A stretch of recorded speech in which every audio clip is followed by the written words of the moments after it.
All right, so we're back. This is the second part of demo 120, D120. So this part of the demo is about uh, uh, basically a couple of tips that I've received from the informant, the Venezuelan informant, that I think could be relevant in this situation because I think they could connect different people that seem disconnected together. Okay. Um, So the first tip is about what the judges are planning for, or were planning. I don't know if they're still, going to do it because I already mentioned it in another way. But anyhow, this is according to the informer, right? I remember this is important. The fact that this comes from a person that supposedly works in the Venezuelan army intelligence. I don't know him personally. I don't even know his real name, but because of the amount of information and the accuracy of that information that he has given me over the last, I don't know, 6-7 months, I believe it's true, and I have no reason to believe that it's not true. And in fact, I have tons of reasons to believe that it's true.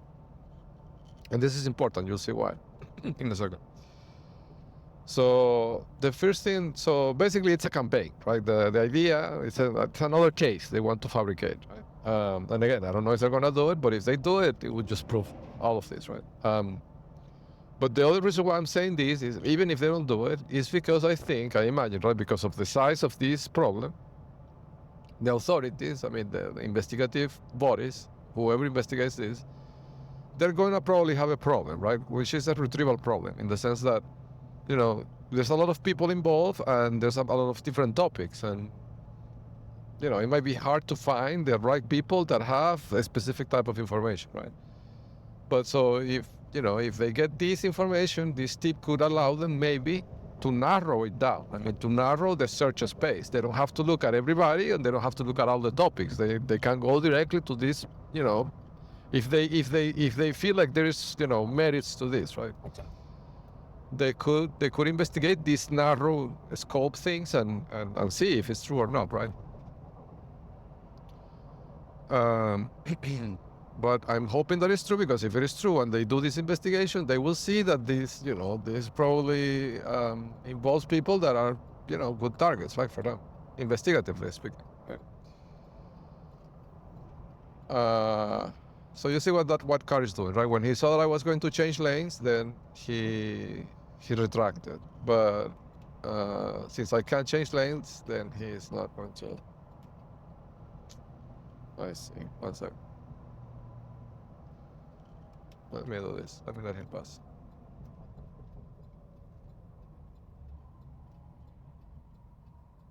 And BR 4265, I think it was.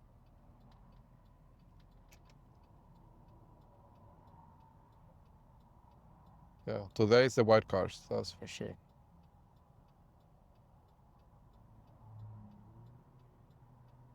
You see that? Like, it's basically a row of white cars behind me. It's amazing. I mean, it's silly because it's so obvious, right? But it's amazing how they can coordinate all of this so quickly. It's a good technology.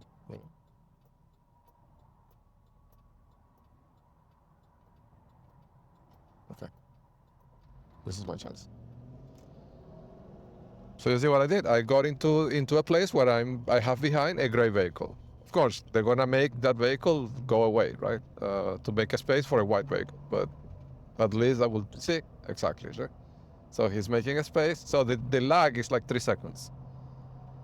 And now there's a white vehicle coming on my left, right?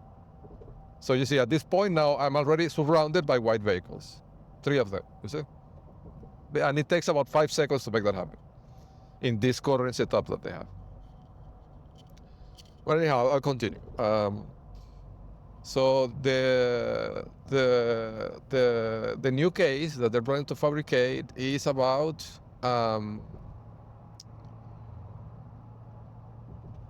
so they're going to say that I'm intimidating my former partner, Gloria, right? They're going to say that, and that And I'll tell you a little bit more about why. I mean, where is this coming from? What is the angle, right, that they're going to use?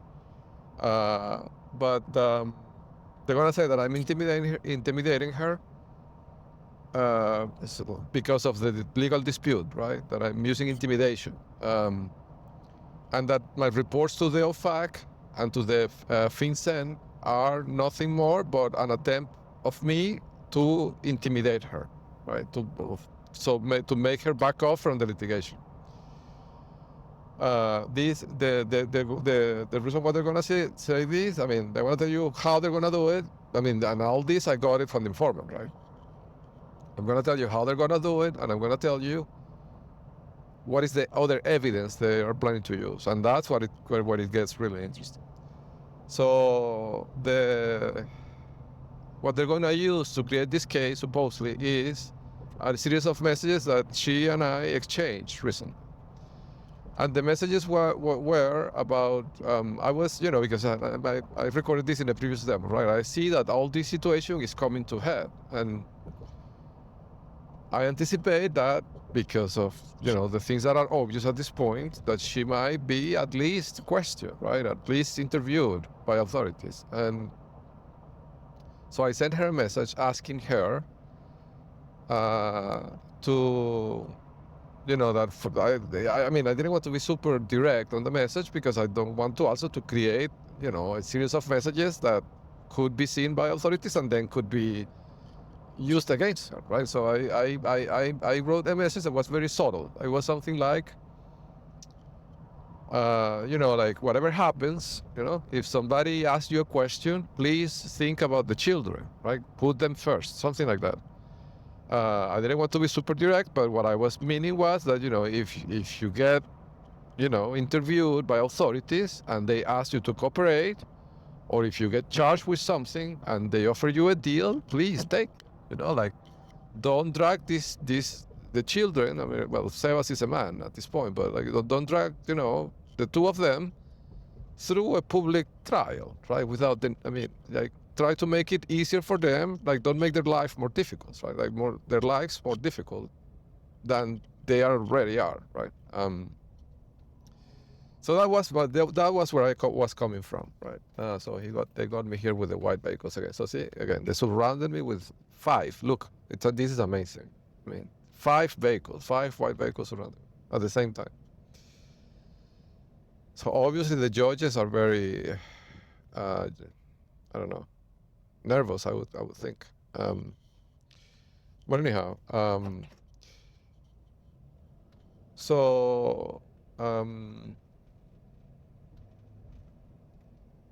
yes.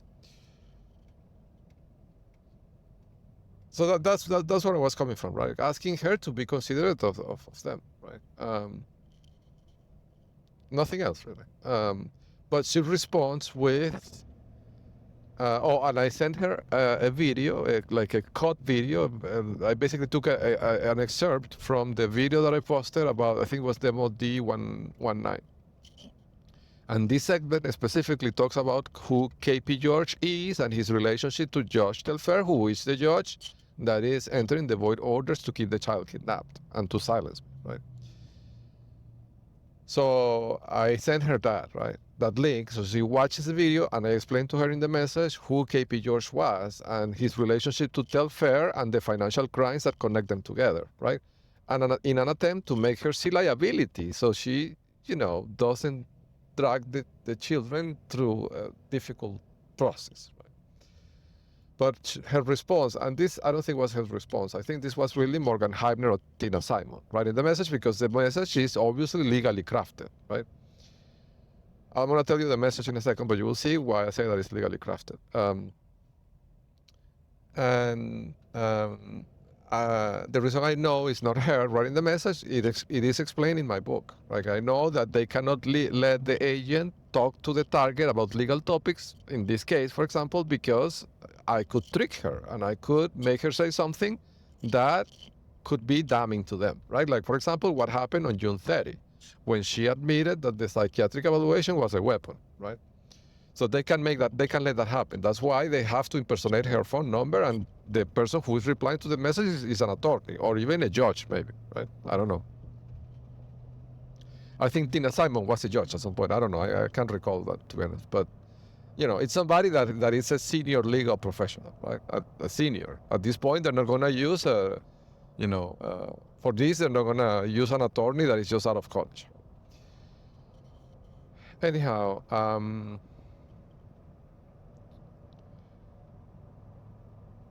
so her response to that was, do you think I have any idea of what you're saying? Like, I cannot understand what you're saying, right?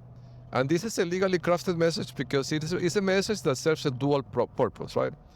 If they get caught and this message is seen by the authorities, she could explain it as, no, what I meant was that I'm not a lawyer. I have no idea of the meaning of any of this, right? It could be explained this way. But if they don't get caught, then they can use the message, they can give it the second meaning, which is, you are delusional, you're a crazy person, and you are so crazy that you write things that are not understandable by anybody, right? And this is a narrative they really want to push, right? But they can't push it right now because they might be under investigation, right? And they don't want to create evidence, for the prosecution. So, but it's a dual purpose message, you see, that could be read in two very different ways. So this is obviously legally crafted by a professional, right? Gloria didn't write this. But anyhow, so when she says that, I had to pivot, right? I have to change and adapt. I have to adapt and change my strategy. I had to be more direct. I cannot be subtle, right? So I said, I was direct. In this case, I said, listen, I made a report to the OFAC, and this is the agency that seizes the bank accounts of Diosdado Cabello. That's literally what I said. So I don't think this is a hypothetical, right? You could be questioned by authorities, and what I'm asking you is, if that happens, please cooperate. Tell them the truth and tell them what they want to know. Don't put the children through hell, right? For something that is unsavable at this point. Something like that is what I said. So the judges are going to take that out of context and are going to say that this is an intimidation, that I'm intimidating this single mom with the OFAC, and that's why I'm filing those reports with the OFAC. It's not that they're working for Diosdado, it's that I am intimidating a person, right?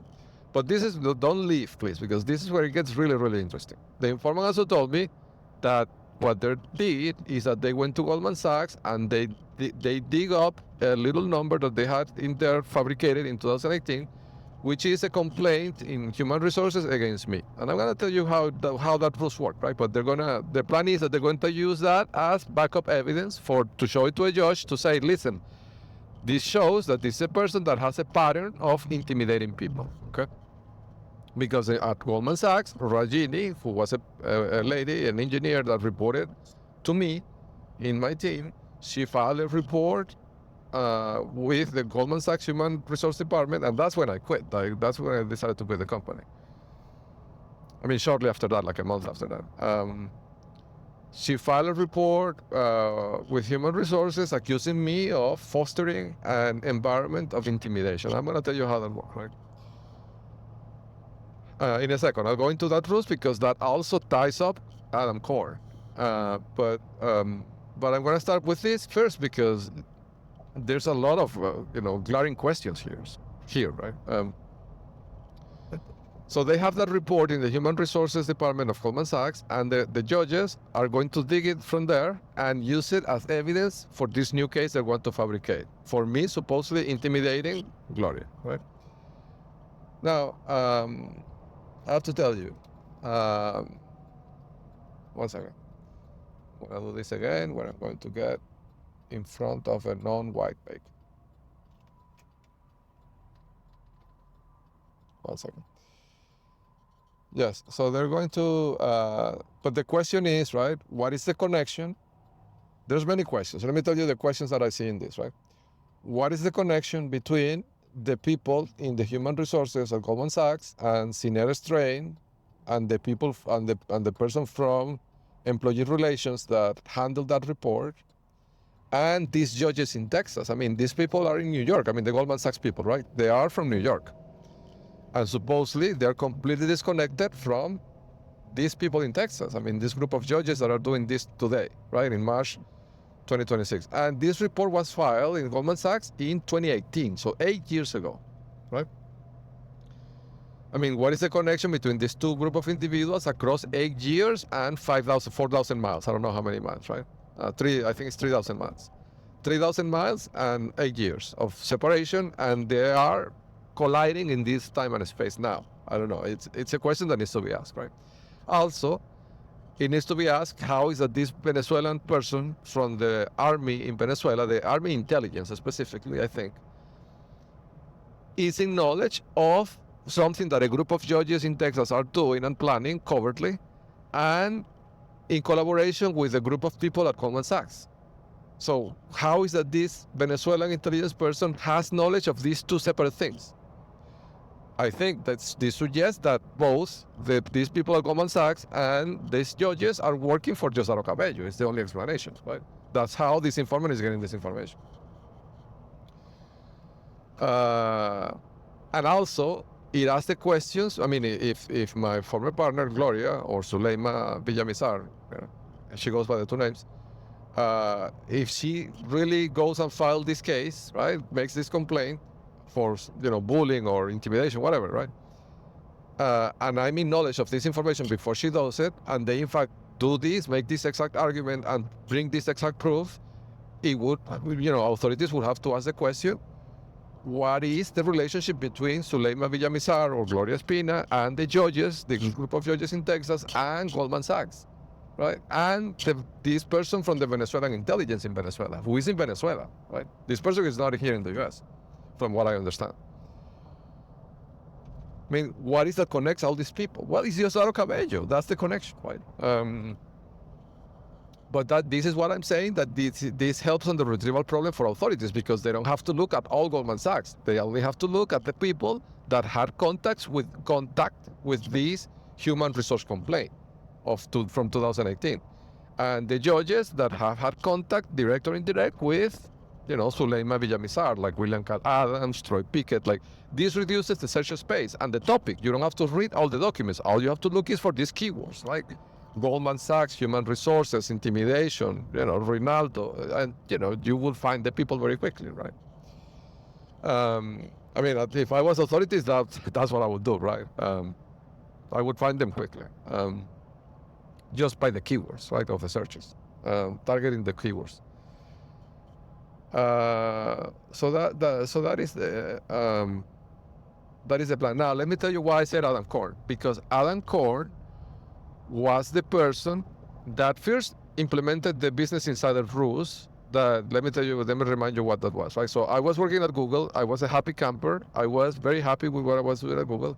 And Adam Sal, a person from Goldman Sachs, the recruiter, made me an offer to go work for Goldman Sachs. It was a very generous offer, basically doubling my compensation from Google. But I wasn't convinced, and I had not accepted the offer. I said I would think about it, right? That's what I said. But Adam Korn, who was a partner at the firm, very senior, like he was one of the creators of something that an important system at Goldman Sachs in the 80s. Imagine that. So Adam Korn is like one of the most senior people at Goldman Sachs. He published a press release in Business Insider, the prominent business media, right? I'm talking about Business Insider. And in this report, he put my name in the report, saying that I was quitting Google and that I was joining Goldman Sachs, the marquee team, right? And I had not accepted the offer yet. So they did that on a weekend, on a Sunday, I think it was. And then I go to Google on the Monday, to the office in New York. And the first thing in the morning, my manager, who was a Chinese engineer, of course, calls me into a meeting room, and she shows me the Business Insider article. And she tells me this was flagged by Google's internal systems, implying that they had a system to monitor people that could leave, right? Which seemed credible to me. So, I mean, that would explain how Jihua Wu knew this thing, right? But she asked me if it's true. And at this point, I have no choice, because my manager sees this, right? And if I don't leave, she will think that I might leave, and she may not give me good raises. She may not give me, the stock I deserve for my work in the stock refreshers and other things, right? Because the managers have a pool of money to allocate to employees, right, for compensation and for, like to how do you say that, to motivate them, right, to keep working hard. And they have to distribute that pool of money among the people in the team. So if she has a team member that she thinks is going to leave, she's not going to allocate anything to that team member. That's logical, right? I mean, I wouldn't. I don't know, because the goal of the manager has to motivate people that will work hard for her so she can get promoted, right? She has to give the money to the people that are aligned with her goals, right? And if somebody is going to leave, what motivation would she have to reward that person?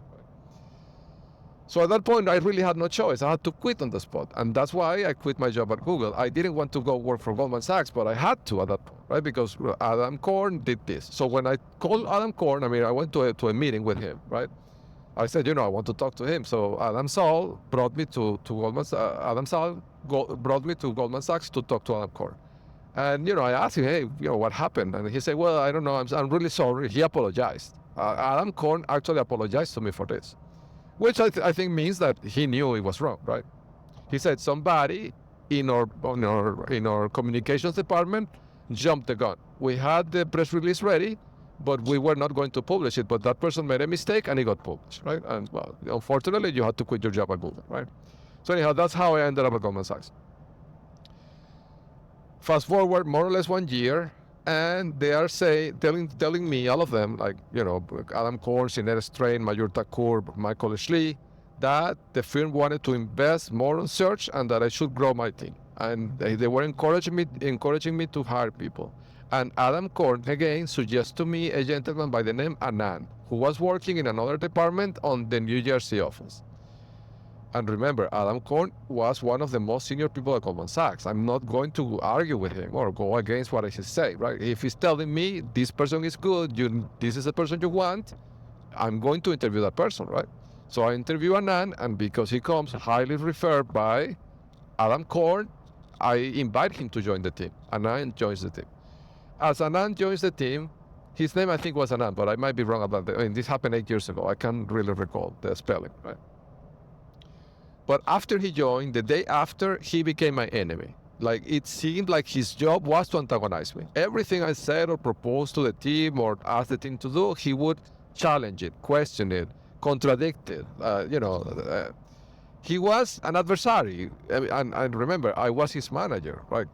He was supposed to be helping my direction, right? Whatever we were working, whatever project we were working, his job was to try to help, not to antagonize, but he was clearly antagonized, right? It got to a point where he left the team because, it was clearly a situation that was just high friction, right, between him and me. I didn't fire him. I didn't do anything to him to make him leave the team. Nothing, really. I swear. I didn't take any actions to push him away or anything like that. But he organically left, right? Then Rajini, who was inserted in the team by Scott Weinstein, we are in a meeting, in one of these weekly one-on-ones, and she starts talking about Anand, right? And I make a comment about how important it is to work as a team and how important alignment in a team is. And I said something I can't recall exactly what I said, right? Because this was 8 years ago and I wasn't recording the conversations, but I said something to the effect like, if two people in a team can work together, the most effective thing for the team is that, to rearrange the team so this doesn't happen, because it's a waste of energy, it's a waste of time, and it doesn't help anybody. And I said, like, for example, what happened with Anand, something like that, right? But this was taken out of context by Ragini, and she interpreted it as I was saying that if you don't do what I say, you're out of the team. And she went and filed a complaint with Human Resources. And this resulted in a team called Employee Relations, which is, don't be fooled by the friendly name of the team. This is a team of lawyers, of attorneys, right? And their job is, if you get interviewed at Goldman Sachs, please, if you get interviewed by Employee Relations, you are in trouble, right? Like, this is they are investigating you, right? And they may do something that could result in you being fired, at least, right? So they called me into a hearing with employee relations. It was Jeanette Strain and a woman from employee relations. And they were grilling me, asking me if I was retaliating against people, if I was threatening them, like all these legal questions, right? I felt like it felt like an inquisition, really. They grilled me, right? This resulted in me having to go to an emergency room nearby that day, that morning, or the day after, I can't recall, because of the harassment they were doing with Sinera Strain, employee relations, and Scott Weinstein and Mayur Thakur at the same time. This was all at the same time. It was four managing director people, managing director level people at the same time harassing me at Goldman Sachs, feeling me threatening this way, right? Like that I could be fired. But anyhow, at the end, I quit. Right when all this escalated this way, I quit. Like it was a waste of time. I have better things to do. I could work anywhere, right? That's the way I saw it. So I decided to quit.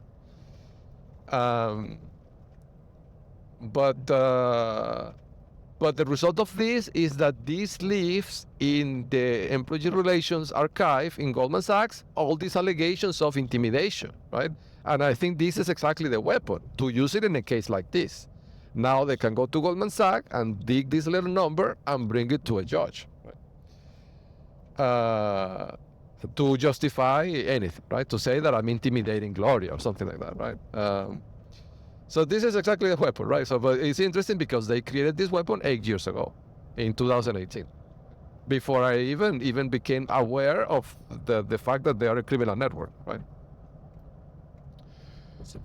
And this also helps the retrieval problem for authorities because all they have to do is subpoena this thing. I imagine they will have the power to subpoena this thing, or at least to ask these people the question, right? If they did this, if Ragini filed that complaint, if this thing was in employee relations, if this was investigated at some point, what happened to Anand, all these things, right? Like all these things leave a record. Particularly in Goldman Sachs, that is a firm that is obligated to keep records for years, right? For 7 years, I don't know how long, right? Because it's a bank, it's not a tech company. So this is a tremendous opportunity for authorities, really. And I'm saying this from the bottom of my heart in the most humble way possible. Like, if you want to catch, these people, the best archive of evidence you could possibly have is employee relations at Goldman Sachs. And the human departments, the human resources department as well, because then after I left, they did the rules of getting the stock back, which led me to have to hire Mark Zurich, the attorney that supposedly was working for me, but was really working for Goldman Sachs. Anyhow, this I think is a gold mine. Now I have to tell you, this is a question, and this is a question I want to ask the informant. I'm gonna use this space, this opportunity to really ask this question to the informant because this is something that I haven't been able to figure out in all these years, right? And this I'm gonna say is a hunch. I have no way to prove it. It's not even a hunch. It's a question I have. I don't know if this is the case, right? But I see several things that look to me like that this could be a thing.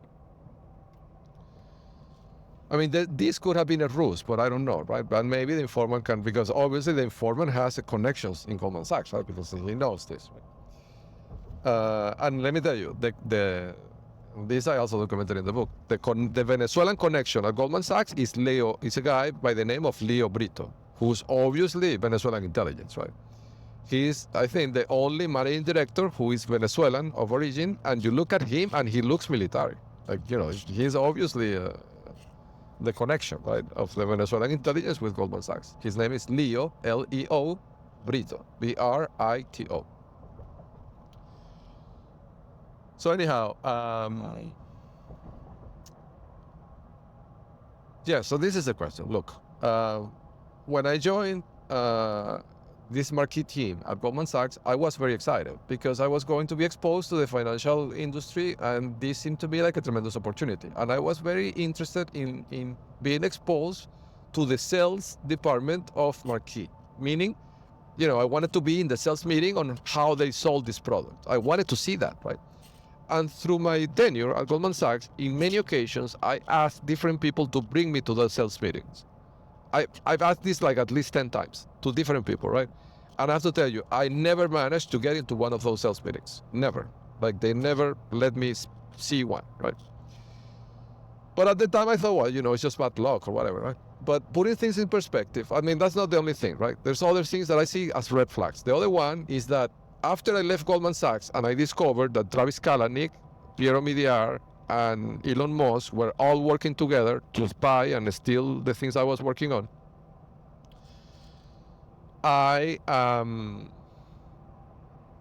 I've noticed that after I understood that, right, and I started talking publicly on my websites about that, all the people that were recognizable from the Marquee team disappeared from the internet. Like if you do a Google search for Scott Weinstein, who was supposedly a managing director and was my manager initially at Goldman Sachs, Marquee, he disappeared from the internet. You won't be able to find a photo of him or any reference to him.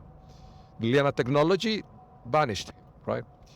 If you look for Andrew Phillips, the other managing director in Marquee, it's the same. He disappeared from the internet. If you look for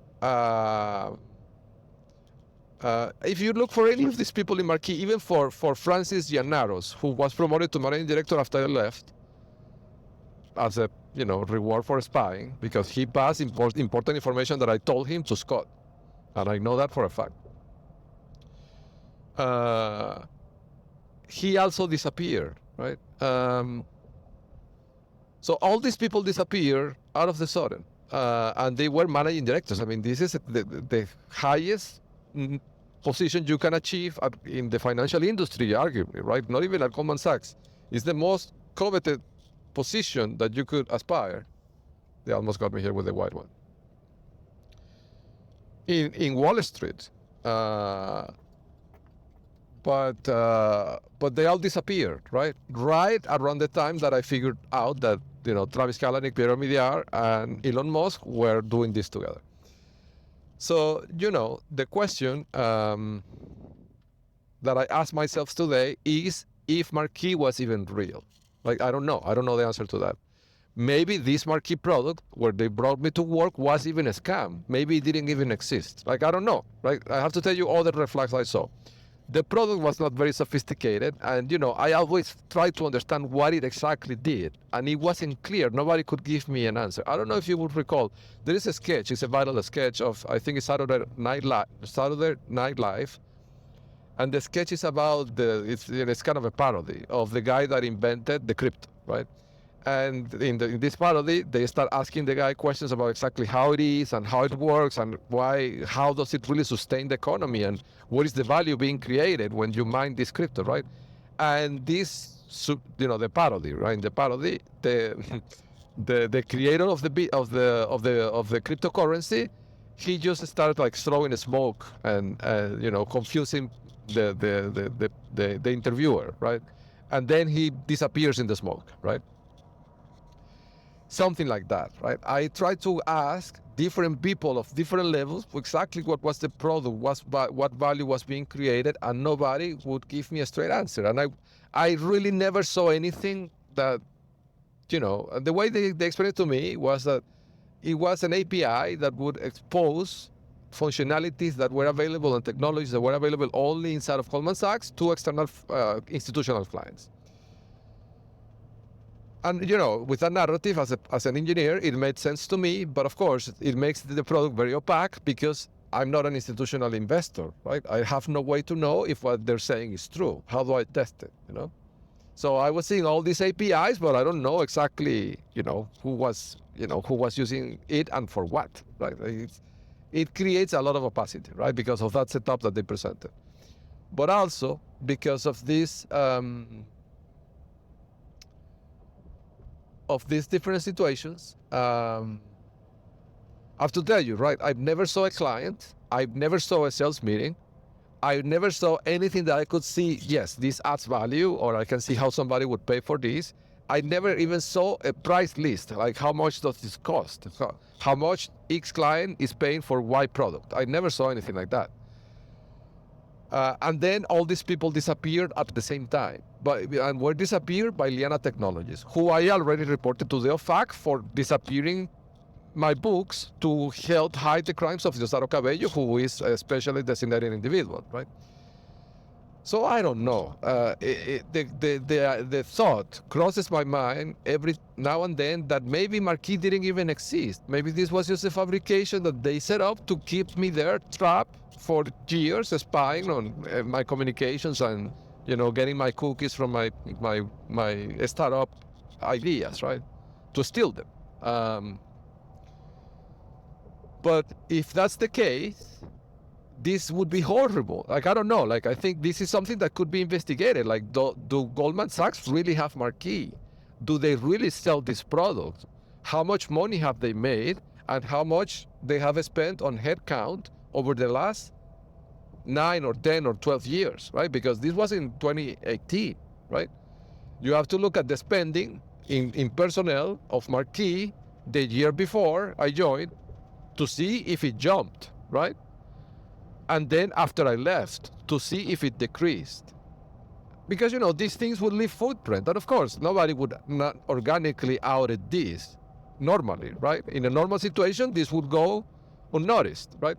But in this situation, that all of this is happening, this could shine the spotlight into that, right? And that footprint could be analyzed and that could be a smoking gun, right? Like, and I don't know, I'm guessing here because I don't have access to see their accounting books, right? But what I can see is that all these people disappear from the internet, right? And that I despite all my insistences of trying to come to these sales meetings to understand more about the product and the sales process, I was never brought to any sales meetings and never saw a client. And remember, I was a managing director. This team was like 80 people or something like that, right? And there were 3 managing directors in the team: Scott Weinstein, Andrew Phillips, and myself, right? So it's not like there were a lot of managing directors. There were only 3 out of, so it's, 3%, right? So I had, relatively speaking, like in paper at least, I should have had some pull, right? To be able to pull off the getting into one of these sales meetings. And still, even with the empty title, I could not manage to do that. I think it's because there were no real clients. Of course, this is a hypothesis, right? I'm not sure, but it's something that could be a thing, right? And if it's the case, it could be disastrous because then it means that, imagine of the implications of that. I'm not gonna say the name of the company, right? Because it could be that. Yeah. Let's talk about a hypothetical scenario, right? A generic scenario. If a company, a publicly traded company, uses this amount of money to set up a fake team, a fake product, and pay all these people for 2 or 3 years, right? To just be actors and not really do any real work, just to trick one person to steal their technology. What does this mean for this institution? For this corporation, right? This hypothetical corporation, right? What does it mean in terms of the fiduciary responsibilities this company and their partners and their directors have for the shareholders who are paying for this, right, with their money? So the shareholders are financing these crimes of espionage, right, and this deception. This is using shareholders' money in this hypothetical scenario, right? So, this would be a tremendously dangerous situation for them, right? So I don't know. But it's one of those things that it's a mystery to me, right? I don't know exactly, what is the setup, right?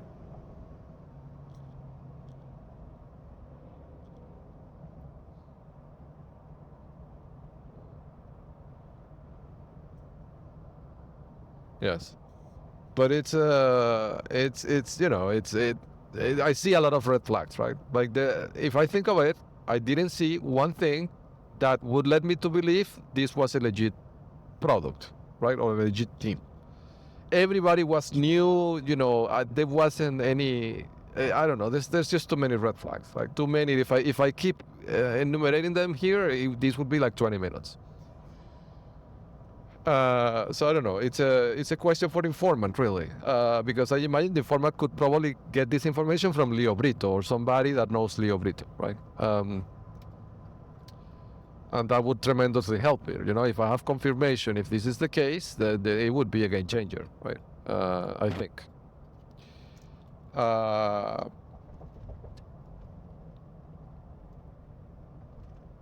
Yes. So the other tip the informant gave me in one of my exits, my runs, when I go pick up messages, was something about the Oreo cookies. So he told me that this network that the judges are running are planning, or were planning, or already did, I don't know, right? Tamper with the Oreo cookies that I bought or that I will buy in the future. And let me tell you, this is dangerous, not because of me. I mean, I understand the risk, right? But because my son, the 3-year-old, 4 years old at this point, that they have kidnapped for the last 11 months, eats those cookies, right? So if they harm the child, I think this would take things to a next level in terms of, sentencing. So be careful with the cookies. I would tamper. I mean, you can tamper with anything else, but don't tamper with the cookies because you will be targeting the child. Those cookies, I buy them for the child, not for me. So be careful with the cookies because of what they could do to you in terms of sentencing. And I'm talking to the network. So the Oreo cookies, okay, is the other lead I want to offer authorities for to better their probabilities of getting them, right? This narrows the search space. You don't have to look at all the possible tampering vectors. Look at the cookies and the coffee and and he told me about the stevia and the Splenda. So the edulcorants. Now on the edulcorants, I have to tell you, this is concerning. So the factories of the edulcorants are marked in the index of Diosdado Cabello, right? So that's one thing. And the other thing is that the packaging of these two brands of edulcorants are bright distinctive colors, like the same idea with the red Target red and the same idea of the John Deere green, like these are tons of colors that are very distinctive and very unique. And this makes the recognition of these objects trivial for this network using the trick of the phones pointing to the shopping baskets, right? So they can tell if you're buying a stevia, if you're I think it's because it's probably a vector of attack. Because, if you're buying these edulcorants, it's because you drink coffee and they know that you do this regularly. So if they want to harm somebody, all they have to do is to put the microplastics in the stevia, right? Or in any food, right? But the fact that these two edulcorants, the packaging is so distinctive, is concerning to me because of the already known technique that they use to distinguish things with computer vision, right? Via the satellite or the fonts, right? Of things of distinctive color. So I don't know. I would, if I was authorities, I would watch for that as well.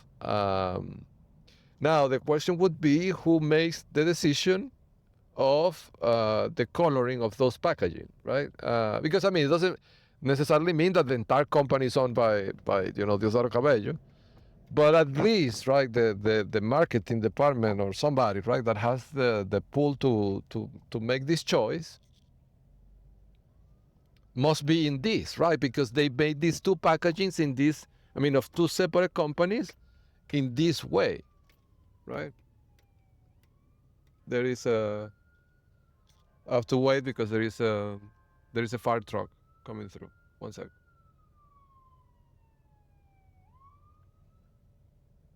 It's an EMS vehicle. It's a coordinated thing across. If it's proven, right? It's not. I see my job at this as a truffle finder pig, right? Like, and I say this in one of the demos. This demo is not published, right? But this is funny as well. The informant asked me if I could publish it. Like, for some reason, he wants that published.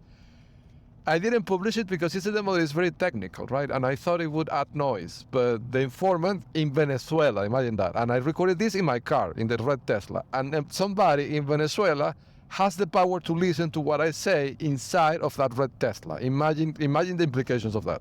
So he asked me if I could publish that demo that he wanted to be published, right? I'll publish it. I'll how do I say this? I'll do you that favor, right? Like I would be glad to publish it because you've helped me, right, a lot. So I have no reason not to do it. So I'll publish it on the Call Mobile V6 channel, on the one that is more on the ground observations, right?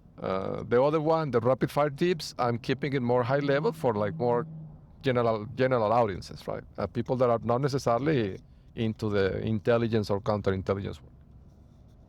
So I'll publish it on the more counterintelligence work YouTube channel. But this is, I mean, so my job here, I see it as a truffle finder pig, right? And that's a joke that I made in that demo. That's why I'm saying that. So, I find these things using technology and observation and logic, but, I'm not an investigative agency, right? I think it's really the job of the authorities if they see that this could be a thing, right? Like if it's their call. Like it's not that they have to investigate what I say, right? But if they think that what I'm saying could make sense, they could investigate, right? And then they could decide what level of effort to put into that investigation, right? But from this thing that I've seen from experience, like how they tamper with the food, how they change the item, how they switch them, how they use computer vision to identify what you're buying, it's obvious to me that the coloring of these two items that are at the same item is an adulterant, and it's something that people that consume it regularly, is coordinated. I mean, the choice of colors, right? Those companies could have chosen any color in the spectrum, right? But they choose these two specific, very distinctive colors that have these characteristics that are, the colors are different among themselves, but the characteristics of the colors are the same. They're bright, distinctive, reflective, glossy finish. Like, it's too many coincidences, right? So I think it's because it's a weapon, right? That when they want to target somebody to harm them, they track, when they're buying the stevia or when, and then they switch it, right? Otherwise, in the way that I described and in the last few demos and regarding that incident on January 25th, after I reported, I wrote about Greg Abbott in my book. So it's all documented in there. So see, they think I'm gonna take the exit, so they preemptively brought the white vehicle, and they have one. So see, they have one white on each side. So even if I take the exit, they would get me with that. And now, because I stayed here, they're gonna get me with the truck on the back, right? But of course, I'm not gonna let that happen, right? I'm gonna switch lanes, right?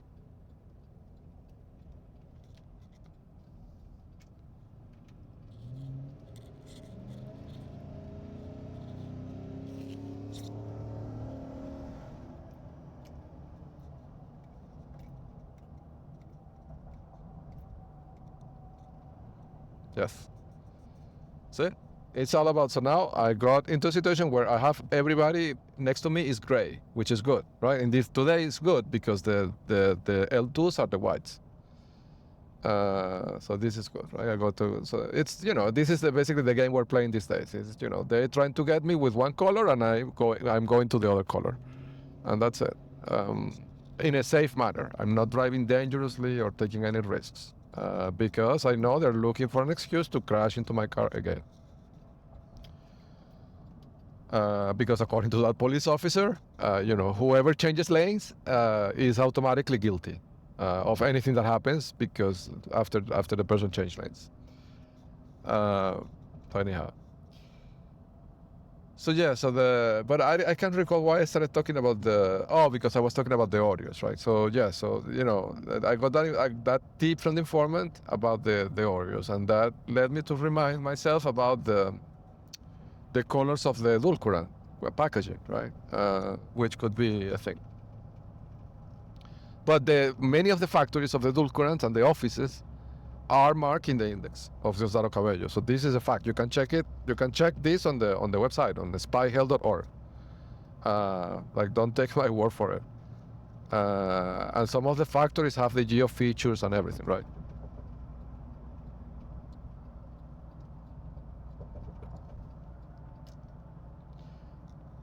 Yes.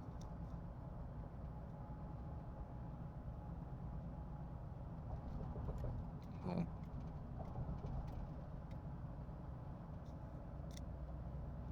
Okay. Yes. So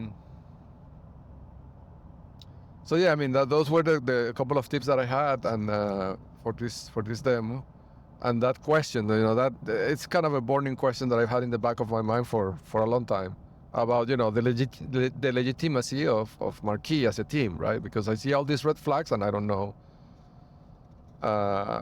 So I'm naturally curious to see to what level the deception was, right? If it was only on the hiring or if the entire thing was a deception, even the team. But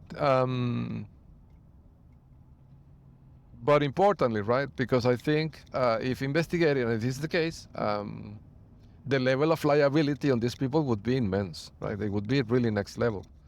And it could really cause some damage to the Chinese Communist Party, to the Communist Party of China. So anyhow, that's what I had for today.